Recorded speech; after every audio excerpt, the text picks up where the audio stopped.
నమస్తే. Welcome to our channel. Senior journalist Damu Balaji గారు ఉన్నారు. వారితో మాట్లాడదాం.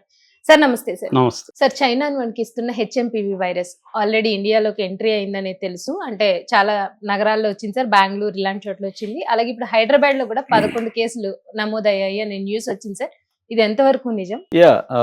ఇప్పుడు ఒక షాకింగ్ న్యూస్ ఇందాకే వైరల్ అవుతుందండి. అదేంటంటే హైదరాబాద్లో మొత్తం 11 హెచ్ఎంపీవీ వైరస్లు. హెచ్ఎంపీవీ అంటే మనం చెప్పుకున్నాం already, human metapneumo virus. HMPV human metapneumo virus. P అంటే న్యూమోకి పి వాడతారు అనమాట. అందుకని హెచ్ఎంపీవీ వైరస్. సో ఈ హెచ్ఎంపీవీ వైరస్ ఆల్రెడీ చైనాలో అల్లకల్లోలం సృష్టించింది. ఆసుపత్రులంతా నిండిపోయినాయి. ముఖ్యంగా చిన్నపిల్లలు, తర్వాత ఏజ్డ్ ఇద్దరి ఈ రెండు రకాల సెక్టర్లలో ఎక్కువ ఉంది, సెక్షన్లలో. సో అది ఇండియాలో లేదనుకుంటున్నారు. కానీ బెంగళూరులో 2 కేసులు, అది కూడా చిన్నపిల్లలకి, 8 ఏళ్ల పాపకి 3 నెలల పాపకి, ఇద్దరికి కూడా హెచ్ఎంపీవీ తేలిందనేది చెప్పారు. అట్లాగే ఈ గుజరాత్లో కూడా కేసులు వచ్చాయనేది, ఇది ఎవరో చెప్పింది కాదు, సాక్షాత్తు ICMR, Indian council of medical research, వాళ్ళే డిక్లేర్ చేశారు. దాంతో ఒక్కసారిగా మొన్న మొత్తం మార్కెట్ అంతా కూడా, స్టాక్ మార్కెట్ కుప్పగొలింది. 12 లక్షల డబ్బులు ఆవిరైపోయింది. అయితే నిన్న కొంత మళ్ళీ రికవరీ కనిపిస్తుంది. నేను మొన్న కూడా చెప్పాను ఇది టెంపరరీ అని. సో మళ్ళీ నిన్న కొంత పాజిటివ్లకే వచ్చింది. ఏదేమైనా ఇప్పుడు ఇంకొన్ని రాష్ట్రాల్లో కూడా హెచ్ఎంపీవీ కేసులు బయటకు వచ్చాయి. ఒకటేమో తమిళనాడు, మహారాష్ట్ర, దాంతోపాటు హైదరాబాద్లో ఒక రిపోర్టు, ఇది ఎంత నిజమా లేదనేది నేను అయితే వాళ్ళ ల్యాబ్కి నేను ఫోన్ చేసి అడగలేదు. కానీ ఫోన్ చేసి వాళ్ళ కన్సల్ట్ చేసిన ఒక మీడియా రాసింది ఏంటంటే, మనీ మైక్రోబయాలజీ ల్యాబ్ అనే ఒక ల్యాబ్ 258 మందిని డిసెంబర్లో టెస్ట్ చేసింది. ఇటువంటి లక్షణాలు ఉండేవాళ్ళు ల్యాబులకి వెళ్తారు కదా. 250 మందిని చేస్తే అందులో 94 మందికి బ్యాక్టీరియల్ వైరస్ ఇన్ఫెక్షన్ ఉన్నట్టుగా 94 మందిలో తేలింది. 62 మందిలో రినో వైరస్ అనే ఒక వైరస్ ఉన్నట్టుగా తేలింది. 33 మందిలో అడినో వైరస్ ఉన్నట్టుగా తేలింది. 9 మందిలో ఇన్ఫ్లుయెంజా వైరస్ ఉన్నట్టుగా తేలింది. ఒక్కరిలో H1N1 అనే వైరస్ ఉన్నట్టుగా తేలింది. 11 మందిలో హెచ్ఎంపీవీ వైరస్ ఉన్నట్టుగా తేలింది. పాజిటివ్ వచ్చింది.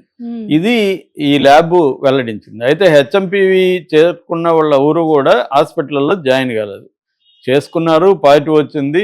డాక్టర్ల దగ్గరికి వెళ్తే ఈ మందులు వాడండి, ఐసోలేట్ అవ్వండి, మాస్కులు వేసుకోండి చెప్పారు, వెళ్ళిపోయారు. సో ఇది అంటే ఇప్పటి వరకేమో ఇండియన్ గవర్నమెంట్ కానీ రాష్ట్రాలు కానీ ఏం చెప్తున్నాయంటే, చైనాలో హెచ్ఎంపీవీ వైరస్ ఇండియాలోకి రాలేదని చెప్తున్నాయి.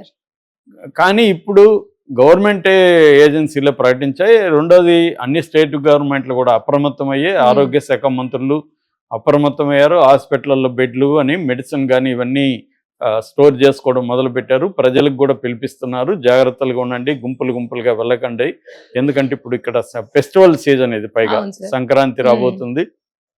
సో సంక్రాంతి అంటేనే గుంపులుగా మనుషులు వెళ్తారు. ఇక్కడ మనకైతే కోళ్ల పందాలు కావచ్చు, అవన్నీ జరుగుతుంటాయి. వందల వేల మంది గుమికూడే పరిస్థితి ఉంటుంది. కాబట్టి కొంత జాగ్రత్తలు తీసుకోండి హెచ్ఎంపీవీ వైరస్ సంబంధించి అనేది చెబుతున్నారు.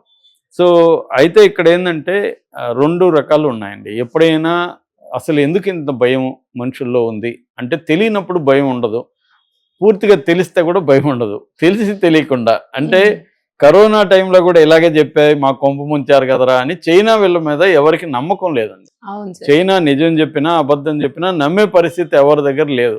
ఎందుకంటే గతంలో కూడా అప్పుడే ముందుగానే చైనా వాళ్ళు కానీ హెచ్చరించుంటే ఈ స్థాయి ప్రమాదం, ఈ స్థాయి వినాశనం జరుగుండే కాదనేది చాలా మంది చెప్తున్నది.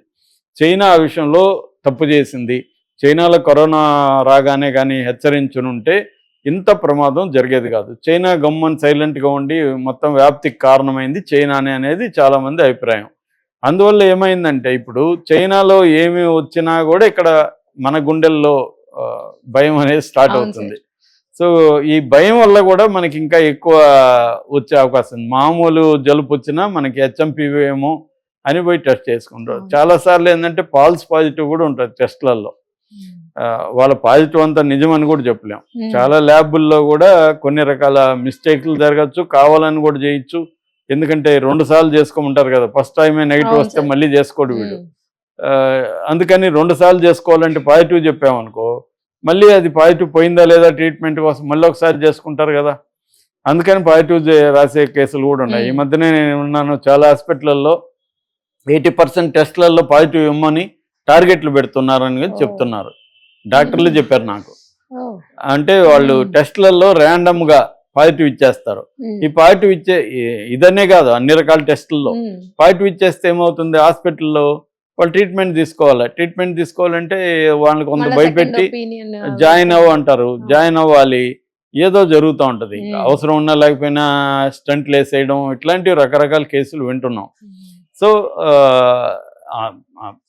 ఇప్పుడు ఎట్లా అయిపోయిందంటే హాస్పిటల్ రికమెండేషన్లు మనకు తెలిసిన వాళ్ళని అడుగుతారు కొంతమంది. మొన్న కూడా ఎవరో అడిగారు, వాళ్ళు ఎవరు కూడా డబ్బులు తగ్గించమని అడగట్లేదు, కొంచెం జాగ్రత్తగా చూసుకోమని చెప్పండి సార్, మమ్మల్ని చంపేయకండి అనేది చెప్తున్నారు. అదే అడుగుతున్నారు రికమెండేషన్. ఎవరు కూడా డబ్బులు తగ్గించమనో ఇంకోటి అడగట్లేదు, కొంచెం కేర్ తీసుకోమనండి, నెగ్లిజెన్స్ వద్దు, మాకు భయంగా ఉంది అన్న ఇది కనిపిస్తుంది. సో అంటే నిజాయితీగా ఆనెస్ట్గా ఉండట్లేదు అనేది ఒకటి ఉంది. అందుకని ఫాల్స్ పాజిటివ్లు కూడా వచ్చే అవకాశం ఉంది. ఏదేమైనా హైదరాబాద్లో హెచ్ఎంపీవీ అనేది మాత్రం గవర్నమెంట్ అయితే ఇప్పటివరకు కన్ఫర్మ్ చేయలేదు. గవర్నమెంట్ చేసే వరకు మనం నమ్మాల్సిన అవసరం లేదు, ఎందుకంటే అనేక పుకార్లు వస్తుంటాయి. ఒకవేళ నిజమైనా కూడా మనం భయపడాల్సిన అవసరం లేదు, ఎందుకంటే ఇది లీతల్ వైరస్ కాదు. WHO వీళ్ళందరూ కూడా ఏం చెప్తున్నారంటే ఇది ప్రాణాంతకమైనదేమీ కాదు.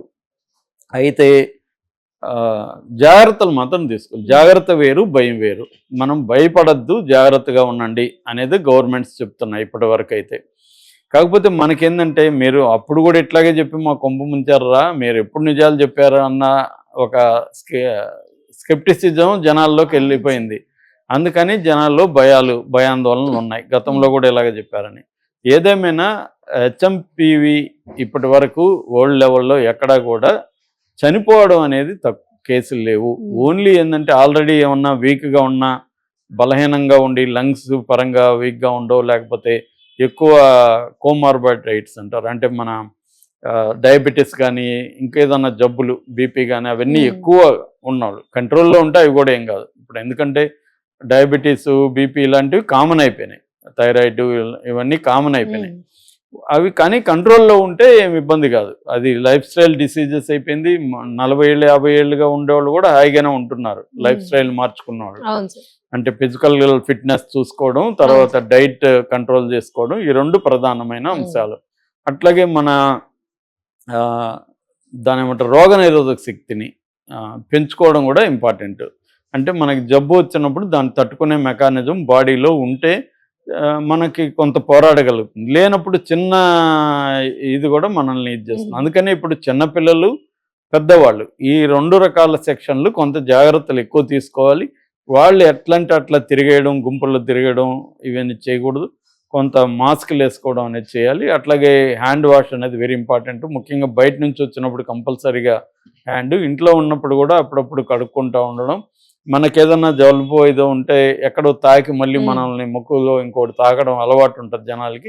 కాబట్టి అలాంటివి తాకే ముందు చేతులు కడుక్కోవడం ఇంపార్టెంట్, శుభ్రంగా ఉండడం ఇంపార్టెంట్. కాయగూరలు అవి తెచ్చుకున్నప్పుడు వాటిని క్లీన్ చేసుకొని చేయడం, వీలైనంత ఉడకబెట్టినవి తినడం, ఇట్లాంటి జాగ్రత్తలు తీసుకోవాల్సిన అవసరం. మనకి అందరికీ కరోనా వచ్చి ఉంటుంది, లేకపోతే మనకి పక్కన వాడికో ఇంట్లో వాళ్ళకో వచ్చి ఉంటుంది కాబట్టి తెలుసు మనకి ఆల్రెడీ. సేమ్ కరోనా ఇది కూడా కరోనా లాంటిది. ఇది RN బేస్డ్, నేను ఆల్రెడీ 2-3 వీడియోలు చెప్పాను, RN బేస్డ్ వైరస్ ఇది. సో ఇది ఇప్పుడు కొత్త వైరస్ కూడా కాదు. జంతువులు, పక్షుల్లో ఎప్పటి నుంచో 300-400 ఏళ్ళ నుంచి పక్షుల్లో ఉంది. 2001లో మనుషుల్లో బయటపడింది. సో 2001 నుంచి ఉంది. కొత్తగా వచ్చిన కరోనా వైరస్ లాగా కొత్త వైరస్ ఏం కాదు ఇది. హెచ్ఎంపీవీ అనేది 2001 నుంచి కూడా ఉంది. కాబట్టి ఇది ఇప్పుడు ఏదో పెద్ద ఇదేమి కాదు, భయపడాల్సిన అవసరం లేదు. అనేక ఇందాక నేను చాలా వైరస్లు చెప్పాను కదా వీళ్ళ టెస్టుల్లో, అలాంటిదే ఇది కూడా ఒక వైరస్. కాబట్టి దాని గురించి ఏం భయపడాల్సిన అవసరం లేదు. ఆల్రెడీ దీనికంటే డెంగ్యూ వచ్చి చాలామంది చనిపోయారు నిజానికి. సో ఏదేమైనా ఏంటంటే జబ్బు అనేది ఎప్పుడు నువ్వు ముందుగా ఐడెంటిఫై చేసినాక దాని జాగ్రత్తలు తీసుకోవడం అవసరం. సో దీనికైతే మందు లేదు, మెడికల్గా దీనికి ఏమి యాంటీవైరల్ డ్రగ్ అనేది లేదు. కరోనాకు కూడా యాంటీవైరల్ లేదు కదా. కాబట్టి ఏంటంటే సపోర్టివ్ కేర్ ఒకటి, సిమ్టమేటిక్ ట్రీట్మెంట్. మనకి ఏ రకమైన సిమ్టమ్స్ ఉంటే ఆ సిమ్టమ్స్ తగ్గేదానికి ట్రీట్మెంట్ తీసుకోవడం,